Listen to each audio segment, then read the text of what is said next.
Альхамдулиллахи Раббил Алямин, вассаляту вассаляму аля ашрафил анбияи валь мурсалин, набийина Мухаммад ва аля алихи ва сахбихи аджмаин. Аллахумма аллимна ма янфауна, ванфа'на бима алламтана ва зидна ильма. Амма ба'д, ассаляму алейкум ва рахматуллахи ва баракатух. И на прошлом уроке, и там была такая тема, которая, как сказать, относится к двум болезням человека. Это тягость человека к славе и тягость человека к имуществу. Просто напомню этот самый хадис. Посланник Аллаха, саллаллаху алейхи ва саллям, сказал: два голодных волка, которых выпустили в стадо овец или в отару овец, принесут меньше вреда, чем тягость человека к имуществу, к обогащению и к славе, который этот вред могут принести эти две болезни религии человека. Ну, там этот урок долгий был, просто хотел остановиться на один момент. Там я на том уроке говорил про то, что хвалить человека. Можно ли хвалить человека? И привел хадис, где сказано то, что посланник Аллаха, саллаллаху алейхи ва саллям, услышав одного человека, как тот хвалит другого, он сказал: ты сломал ему хребет своей хвалой, этому человеку навредил. И поэтому вот сегодня на этом уроке, пользуясь своим положением, злоупотребляя своим положением, хотел бы разъяснить вот эту вот тему. Можно ли хвалить человека? Похвала, какой она должна быть? Можно или нельзя? Если можно, то с какими условиями и в каких обстоятельствах это становится уже недозволенным запретом? И как сказали ученые, хвала человека на какие-либо его, говорить ему что-то приятное, хвалить его качество и вообще, как сказать, выражать какие-то слова, от которых он будет таять и так далее, ученые сказали, что это делится на несколько видов. И первый вид, он запретный вид. То есть не всякая хвала является дозволенной. И в большей степени, если посмотреть на нашу жизнь, на, как сказать, тот самый жизненный опыт, через который прожили многие из вас, большая часть хвалы, к сожалению, она приводит к печальным последствиям. И первая часть, хвала, которая является запретной, это относится, когда человека хвалят за то, что в нем нету. У него нету таких качеств, но его хвалят. Как правило, это подхалимы, которые хотят услужить своему какому-то влиятельному, состоятельному, знакомому. Или же обычно в нашей жизни это происходит так, что подчиненные хвалят своего руководителя, могут посмеяться над совсем не смешными шутками его, только лишь потому, что этот человек, он руководитель. И он может распоряжаться так называемой трудовой книжкой этого человека, Там захотел — уволил, захотел — оставил, захотел — выписал премию и так далее. И вот часто вот эта вот запретная хвала, она именно касается вот этого дела, когда человека хвалят из-за того, в чем нету его этих самых качеств. Хвалят такими словами, такими качествами, которыми этот человек не обладает. И вот это вот, уважаемые братья, это, конечно же, является наговором, является ложью, и более того, это способствует тому, что тот, кого хвалят теми качествами, в которых в нем нет, это способствует тому, что он потихоньку что начинает делать? Он начинает расправлять свои плечи, у него вырастают уже воображаемые крылья сзади, он такой, машаллах, уже весь такой и это приводит к тому, что он начинает себя вести уже высокомерно.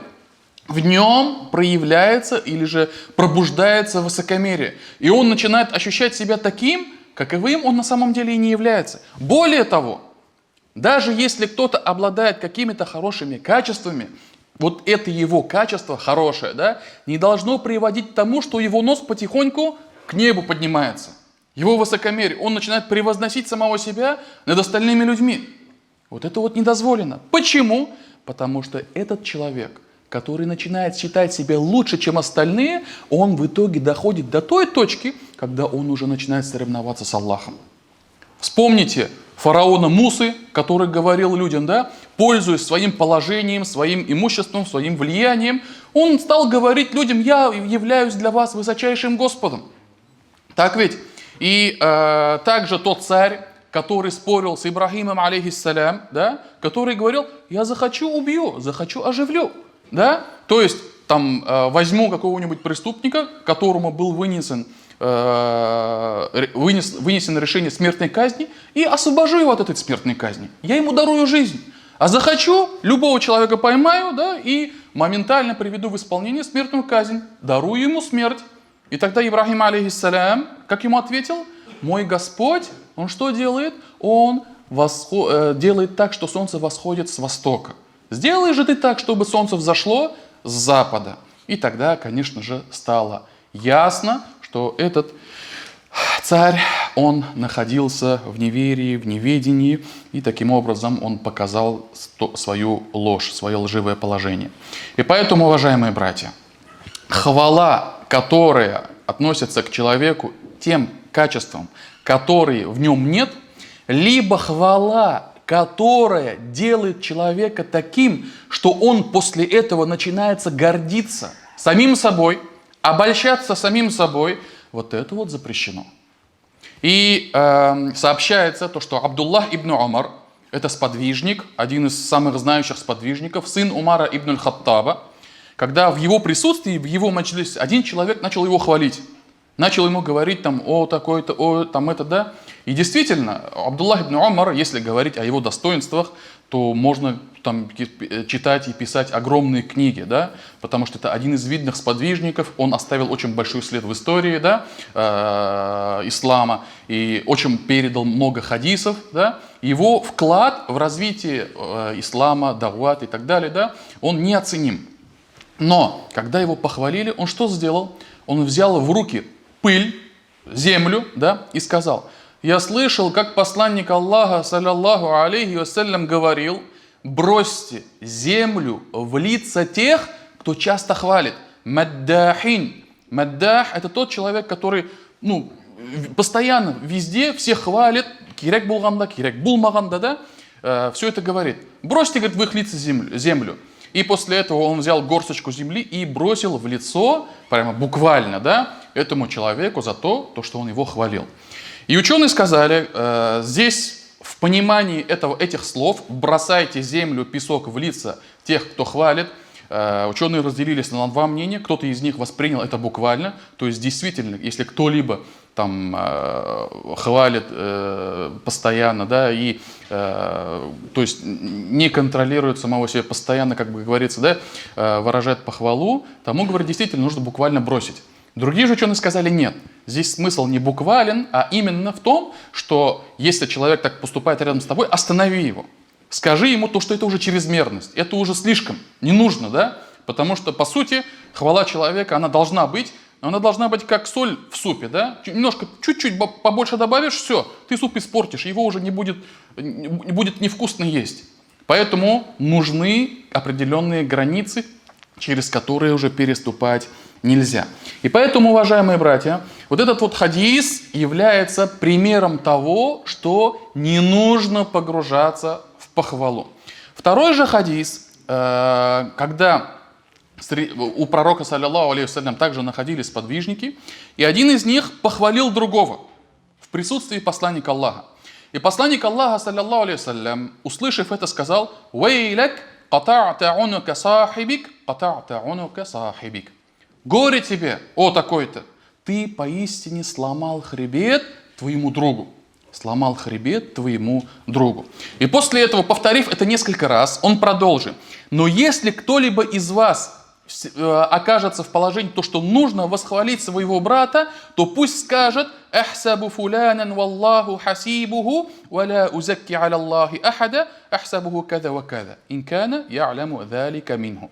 Смысл в том, что я считаю такого-то таким-то, но Аллах, субхану ва тааля, сам подвергнет его спросу. И я считаю то, что он такой-то и такой-то, но я никого не восхваляю перед Всевышним Аллахом. И пусть после этого, говорит, упомянет его те благие качества, которые он знал.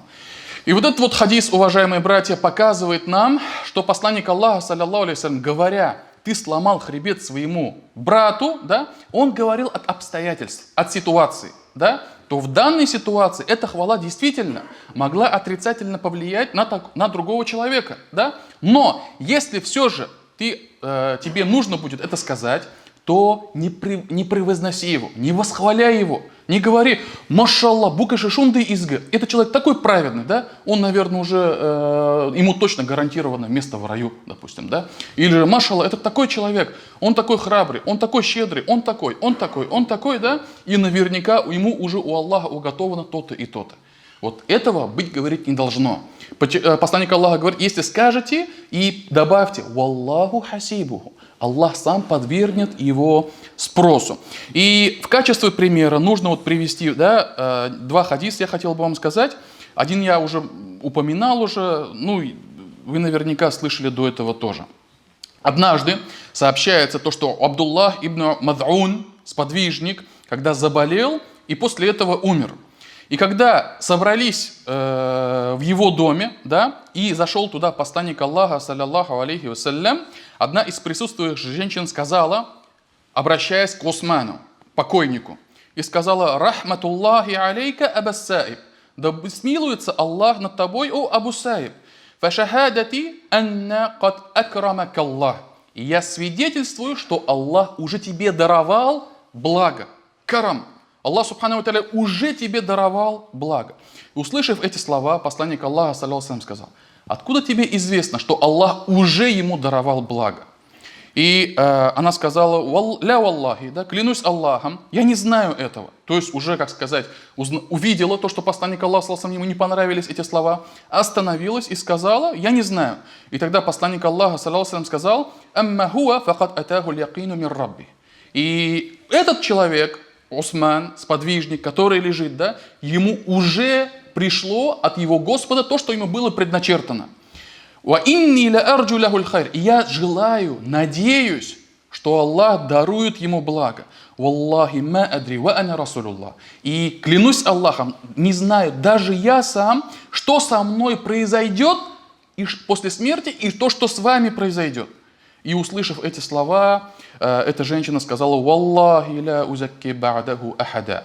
И она сказала: клянусь Аллахом, после этого я никого не буду хвалить и говорить то, что он такой-то, такой-то из обитателей рая. И поэтому, уважаемые братья, из этого хадиса мы понимаем то, что несмотря на то, что этот Усман ибн Мад'ун был сподвижником, был достойным человеком, да, даже несмотря на все его достоинства, посланник Аллаха, саллаллаху алейхи вассалям, запретил хвалить и говорить, он уже у Аллаха получает свой удел. Почему? Потому что, говоря эти слова, человек претендует на знание Всевышнего Аллаха, который скрыт от нас.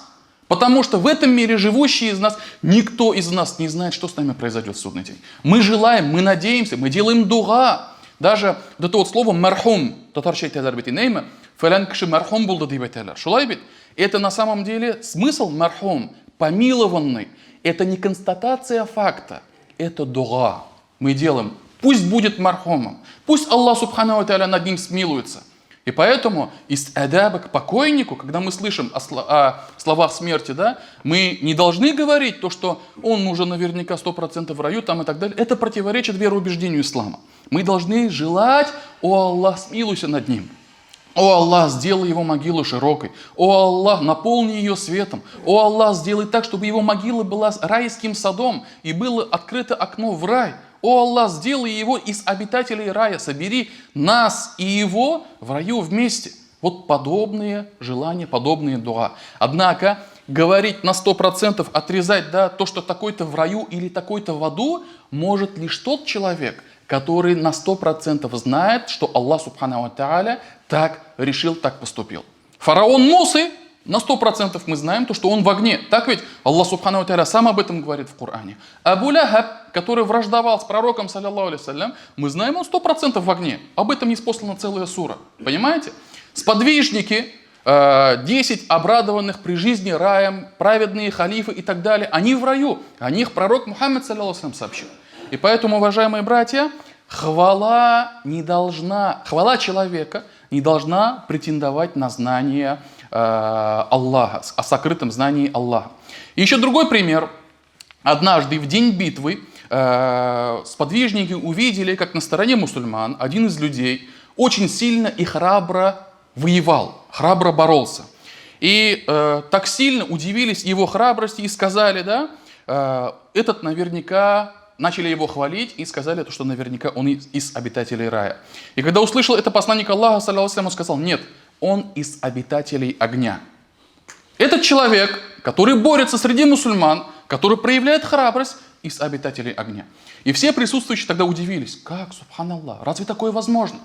И один из подвижников, услышав эти слова, он сказал: я посмотрю, прослежу за этим человеком, что с ним произойдет.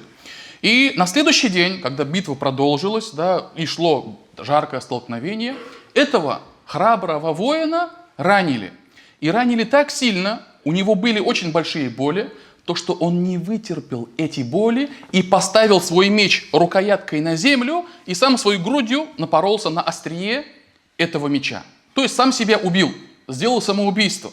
И услышав это, увидев этот сподвижник, он прибежал к посланнику Аллаха, саллаллаху алейхи, и сказал: «Ашхаду аннака расулуллах». Я свидетельствую, что ты посланник Аллаха. И ты, говорит, нам вчера сообщил, то, что этот человек из обитателей огня, и я это увидел. И тогда посланник Аллаха, саллаллаху алейхи, сказал: «Инна раджуля ла я'малу амаля ахли джанна фима ябду линнас, ва иннаху мин ахлин нар». Поистине иногда человек совершает дела обитателей рая перед людьми. Или же люди видят от него только лишь благо, только лишь дела обитателей рая, но он окажется из обитателей огня. Иногда, говорит, человек может совершать деяния обитателей ада, то, что видят люди, но он окажется из обитателей рая. И этот хадис опять-таки нам подтверждает то, что мы не знаем, что уготовил Аллах субханаху тааля каждому из нас. Но мы должны стремиться к тому, что обещал Аллах верующим. Мы должны стремиться к деяниям, которые приведут нас в рай. И должны желать этого. А не сидеть, бездействовать там, и говорить, там все пропало там, и так далее, да, и уже заниматься так называемым пораженчеством. И еще тут один хадис. Посланник Аллаха, саллаллаху алейхи вассалям, когда в битве при Хайбаре увидел, как из сподвижники увидели, как один человек умер мучеником на поле боя. Да? Был в числе мусульман, и его убили на поле боя. И тогда сподвижники, увидев это, сказали: да воздастся этому человеку раем. Он из обитателей рая. Да? Начали хвалить его и говорить. И посланник Аллаха, саллаллаху алейхи, сказал: «Калля, нет. Клянусь тем, чьи длани моя душа, плащ, который он своровал из военных трофеев, теперь пылает на нем». То есть есть большой грех, когда человек занимается воровством из общего имущества. Будь это военные трофеи, или же принадлежащее общее имущество какому-то из мусульман, либо когда ему доверили на хранение что-то, что не является его, и он оттуда потихоньку себе тащит. Вот это вот называется вот этот самый грех, и которым посланник Аллаха, саллаллаху алейхи вассалям, сказал, то, что тот плащ, который он своровал, да, он сейчас пылает на нем. А когда что-либо пылает на человека после смерти, это признак того, то, что он из обитателей ада. И поэтому, уважаемые братья, называется этот грех гулюль, да, пусть Аллах субханаху тааля защитит нас от этой болезни. И напоследок нужно сказать то, что можно хвалить людей теми качествами, которые в них есть, и которые не приведут к тому, что тот, кого хвалят, он возгордится и начнется обольщаться самим собой. Ведь посланник Аллаха, саллаллаху алейхи вассалям, сам призывал нас к этому. Он сказал: кто не благодарит Аллаха, тот, тот,